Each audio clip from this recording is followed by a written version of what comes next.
But this gap, well, it's the most significant gap we've seen so far in the race. And if the bunch doesn't get quite organised behind, which they're not, I might say, well, this is really playing into the hands of Luke Platt. We knew from the beginning that he would make a bit of an effort, and he would certainly, tactically want to stick it to the main peloton and have a crack, and he's certainly animated the race in doing so, and they are riding away. They look over the shoulder from the two riders in front and almost backpedaling as he gets across to the breakaway, Kel O'Brien. Huge effort from him. He closed it down in a lap and a half. Now 3 riders in front. This is serious moves. Well, this will certainly play into the hands of Luke Platt. The Victorians now have 2.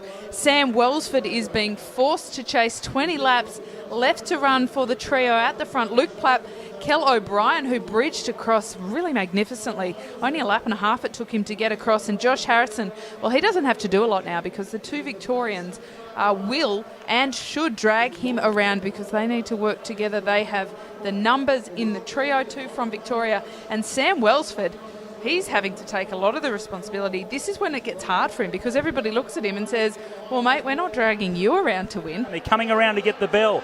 Josh Harrison from South Australia. He'll hear the bell first. Kellen O'Brien, the big, tall Victorian, in second position. It's Ben Harvey that jumped across. He's going to come from behind now. O'Brien down the back straight. But look at the rider from New South Wales. He's up onto the wheel of Kellen O'Brien. But the Victorian, the powerful world champion, he'll get the gold medal ahead of Ben Harvey. Josh Harrison, he comes away with 3rd. And it's Alex Porter that brings home the peloton in 4th place. No medals for 4th.